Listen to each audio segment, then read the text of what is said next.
Nigeria's economy continues to show positive signs and easing day-to-day expenditure for citizens. This is what the latest annual inflation rate is indicating, as prices of goods and services in the market decline significantly in key consumables.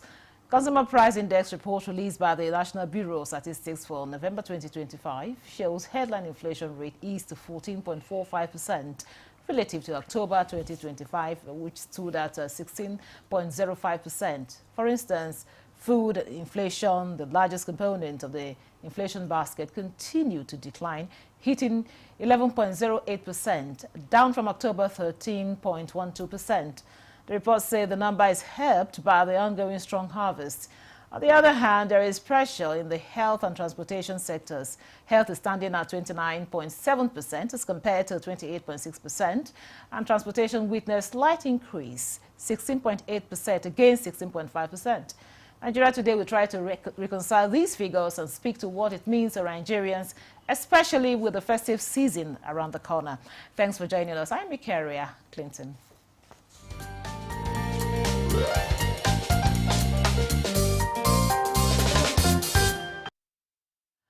Now with me in the studio to talk about the latest inflation figure is Dr. Niyi Akinshiju. He's an economist. It's a pleasure to have you on Nigeria. Thanks so much for having me as we share this good news. So let's just talk about the inflation rate. You know, I'm kind of excited about the inflation rate coming there because I know sometime last year when the budgets was released, the president had put 15%, you know, yes, for the inflation. Yes, then it was around over 30%. And we said it was a tall ambition. So what do you say to this recent rate, which stands at 14.45%? Thankfully, after a while, we saw the trend, and I became a personal advocate of the possibility of even accomplishing that the president's 15% projection. In fact, 2 months ago, in our monthly policy statements, we projected that by the end of this year, that it's likely we get that 14%, the below 15% figure, as it were, and we were quite excited when the figures came out because we were seeing the indication over the past 7 months. We saw that constant reduction, that it was trending, and then we could actually certify that we had come into a disinflation, period. And that means that we will be seeing consistent decline in inflation figures. And so with this 14.45, it is actually an establishment of a trend. And that trend is also telling, because this is not the year-end figure. We need to get that clear. This is November inflation figure. You still have December inflation figure, which would, of course, be made public in January. So it means that the economy had performed creditably well in terms of price stability, which is perhaps the most important aspect in all economic factors. So you now have more retained income, because what inflation means is that you have more expendable income. But now with disinflation, you have more retained figures compared to this time last year when it was 36.4, 34.6 or thereabouts. So now you are talking of 14.45. So you are talking of more than 20%, reduction in more than 20% revaluation of your money, compared to this time last year. This time last year, there was so much hue and cry over price of food, so much hue and cry over price of transportation. Generally, there was that complaint around increase in prices across board, and that was why the rate was as much as 36. The price of food, the inflation figures for food was as high as 39.93, near 40% this time last year. It is 11.8 in November. So it tells you that huge difference. It is not as if we are talking about the prices of food 4 or 5 years ago. But compared to what it was in November last year, it had remarkably reduced. And those of us that go to markets or do market survey can say that truly, either we are looking at the price of rice, we are looking at the price of tuber of yams, we are looking at the price of pasta, tomato, and all that. You can see clear, apparent reduction relative to November 2024. Now, even though we say, okay, we've seen signs of relief in terms of the food stuff, looking at the transportation, we see the transportation witnessed a slight increase, 16.8% as against 16.5% in October. Now, for health, it's 29.7% as against 28.6%. So what does it really mean? What does it mean? You know, prices form an ecosystem. So if we are talking about different dynamics at play. Now, when you look at the general price movement, you can also say that we are seeing a relative difference, except that, of course, you capture that. We capture that in the core inflation rate. The core inflation rate had exchanged places with food inflation rates. Before now, you always saw core inflation rates lower than food inflation rates. And what was obvious was that perhaps government decided to do something, to do a huge intervention in food production, you know, and accessibility to food. So you see that over the last 5 or 6 months thereabout, we have been experiencing reduction, vast, fast, speedy reduction in food inflation rates. The transport sector is more or less controlled by the private sector. So all manners of dynamics at play there would also need, you know, to be looked into. So, for instance, what determines the price of PMS, which is the major, you know, driver of transports? The private sector, either Dangote refineries or the importers of fuel, and of course we know how transaction price of foreign exchange also determine the price of petroleum, which is a major driver, you know, of price stability. I mean, of pricing in that sector.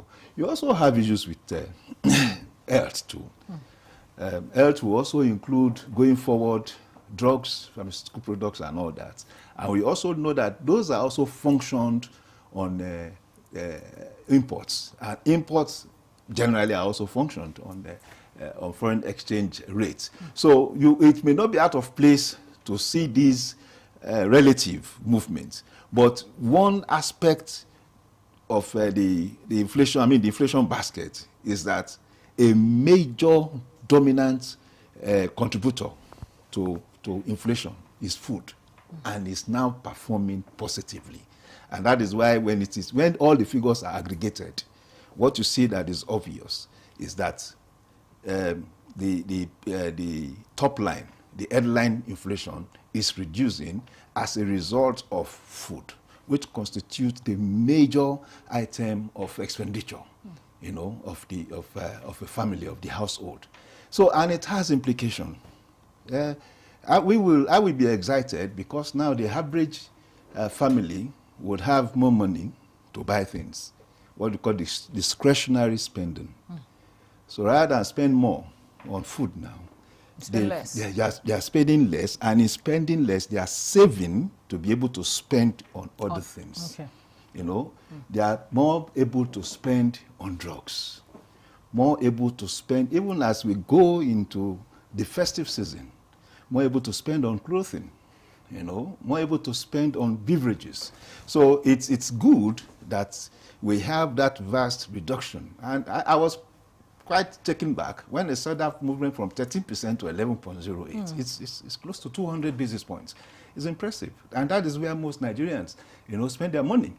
And again, when you see reduction like that in the inflation rate, either in food inflation rate or the headline inflation rate, it is also telling us that a percentage of people are automatically being circled out of poverty. Because now, the money that they could not use to feed in a day is now able to feed them in a day. So if you do a head count, it's also likely that you have more people, just by this movement of pricing, that has been circled out of what we call the poverty line. So it has a huge multiplier effect for household, for businesses, for industries, for manufacturers, even for government. Okay, we'll talk about that that multiplier effect, but let's also look at some of the components driving the inflation.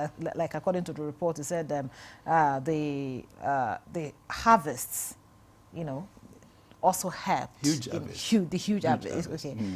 Helped in driving down the prices of foods. Yes. So does that mean that after the harvest we're going to experience any kind of change? What we are seeing now is around the year harvest season, farming season. Whereas we have been a principal jurisdiction for wet season farming. It's only raining season that we farm and all that. But now it's as if the federal government has been able to get this act together, encourage many farmers to also go into dry season farming. So you don't have that gap, anymore. And then the only problem we have now is that farmers are complaining because of pricing. So while households are getting excited, that food prices are coming cheaper, it is actually a loss, for farmers, because compared to what they earned this time last year, they now also earn low income now. And don't also forget that they go to the market to of course purchase some other means of livelihood. So there is a need to create a balance, Okay, I was even coming to that. Is there a way we can create a balance, so that both the buyer and the seller, complain less? Yes. I think the first thing is government would, and I think that is being done, will make effort to provide basic inputs, for basic farming inputs, so that they complain about high fertilizers and other forms of input into farming would reduce. So when that reduces, it may also mitigate whatever losses they may be making. Because again, because it's an independent private sector-led initiative, either at the subsistence farming level or at the estate farming level, the government cannot come in and determine prices, cannot regulate prices. So the government will just need to, at this time, intervene in terms of reduce inputs, in terms of funding, finding a way of channeling some financing, to subsistence farmers. Because till today, more than 60% of agricultural sector is still dominated by subsistence farmers. So there should still be a way to formally engage that large percentage, of that sector. But eventually, price and demand will always determine where to go to.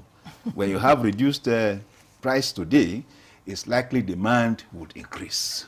And when demand increases, there will be a natural equilibrium formation between supply of farming products and demand of demand for farming products. We will also now see that increase in price to perhaps what will be suitable for farmers and for household consumers. Thank you very much, Dr. Akinshiju. We'll take a short break now. The conversation will continue shortly. Don't go away. The implementation of the ruling is also dependent on another aspect or another arm of government. Nowhere in the world will allow under digital economy for banks not to be dispensing domestic currency in that economy. What will make this one different? We want to know what they do as occupation. All of these are attributes that our questions have been designed to investigate. In a few days to come, you see that we are all around their own crannies and everywhere in Nigeria, telling people to cooperate. Welcome to Nigeria Today.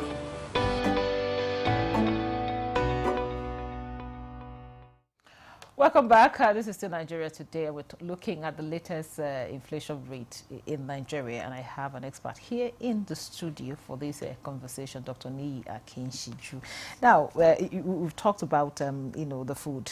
Of course, everybody is excited about the prices of food coming down now, but yet from the figures we see that the health and transportation is still a little bit increasing. So is there something that can be done for these other areas, you know, to also experience a decline? Well, I think it's the important thing is for government, you know, to intervene. And I think, again, if you look at policies over this past year, the intervention in possible assistance to manufacturers of drugs, you know, it's one thing we should consider, because drugs and all that are perhaps major inputs in the health sector. Then for transportation, I am excited, especially considering what is happening in that sector, led by President Dangote himself, because the president in that sector now. He had announced a gantry price of 699 per liter. That's more than 100, you know, naira to what prevails now. And he has also determined that he is going to enforce it so that the price of a liter of PMS will not be more than 740. That's compared to 930, 915, you know, that is being purchased now. And that is a huge reduction. But if that is implemented, it will reflect in transportation costs. And at the end of the day, in that month or the following month, it will reflect in the price, in the inflation rates, you know, and it will be a drastic reduction, because if you are looking at more than 200 naira difference per liter, it's, for me, it's a huge jump, because it's not every day that you see that kind of decline. And I hope this will also drive other suppliers, you know, in the market, other producers.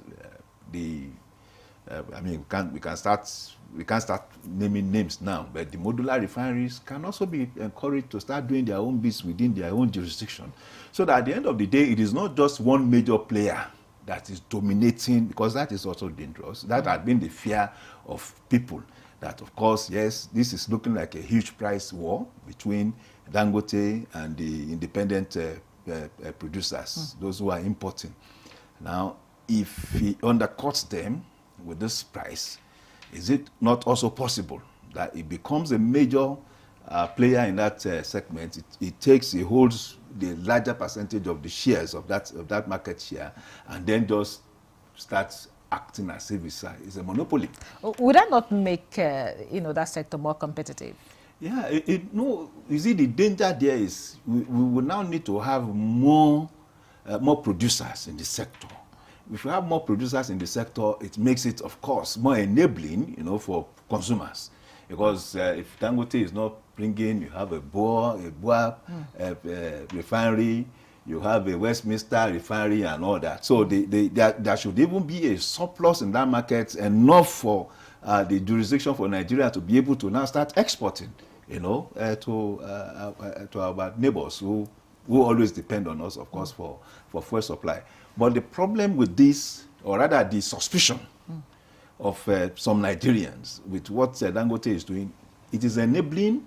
That is a strategic maneuver by a producer to say, I am going to reduce price. It's a major economic move. But after the reduction of the price, it's also likely that some people will also exit the market. And when they exit the market, it takes over the shares of that market. Is it also not possible that it may become the major dominant player in that market and becomes a trust issue too? So that's why we are praying that other producers in that segment will look at this opportunity and come join Dangote, you know, to produce more for the purpose of cheaper cheaper fuel for Nigerians. Okay, now looking at this inflation rate that we see that easing, that is declining now, there are some moves that the government is taking to ensure that we arrive at this. So what are these policies and how can we sustain this trend? Well, the CBN had told us that it's embarking on inflation targeting. Inflation targeting is to set a price, a rate, and say, okay, for instance, we want the perennial Nigerian target is that inflation rate should be between 6 and 9%.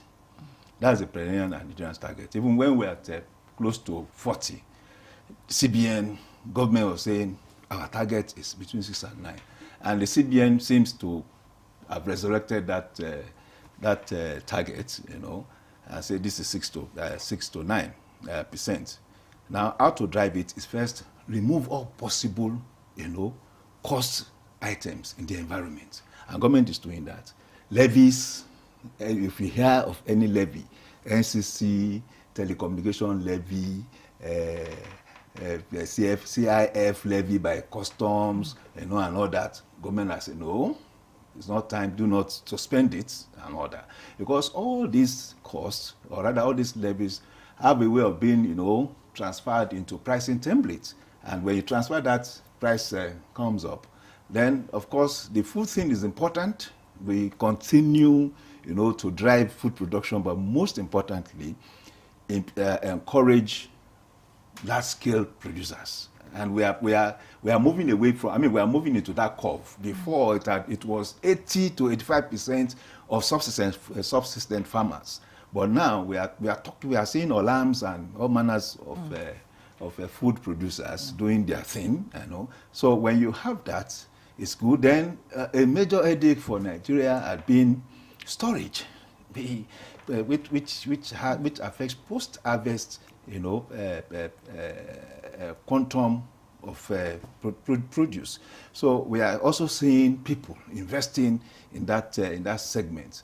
If you're talking about health, for instance, I want to see more of the HMOs, Health Management Organization, come into play in a way that will reduce the out-of-pocket spending, for health. That would, to a large extent, reduce expenditure on health. And well, the important thing now is government should continue to drive the policies, because whatever we have achieved now is a result of the reforms government had put in place. Okay. Yes, pricing was triggered because of certain activities. Suspension of, stoppage of subsidy, harmonization of forex and all that. But again, we are seeing more money in circulation. The traders of government have more money, and we expect the states to continue. Some of them have started to continue to invest in the basic things of life, in their states. Local government should be allowed to operate. If we have very strong, powerful focus local governments, local government system, the agricultural sector will be vibrant. The health sector will be vibrant, because the management of the primary health care centers are under the jurisdiction of local government. And if you have that relationship, that oversight relationship between local government and those primary health, the person that is coming to Garki Hospital, General Hospital, is supposed to stay in the primary health care center in Buhari, and so its expenditure is reduced. And of course, it will reflect on the quantum of funds available to him at the end of the day. Thank you very much. I really wanted to ask more questions, but of course, time is not on our side. Thank you so much, Dr. Niyakinshiju, for your time. So by the way, he is an economist and also financial expert. Thank you so much for coming to the program. It's a pleasure, as always. Thanks so much. And thank you for being part of the program. Don't forget, Nigeria Today is every weekday at 7:30 p.m. on NTA News 24. You can also check out this episode and others on www.youtube.com/NTA News 24 Hub. Once again, thank you for being there. I'm Ikaria Clinton. Goodbye.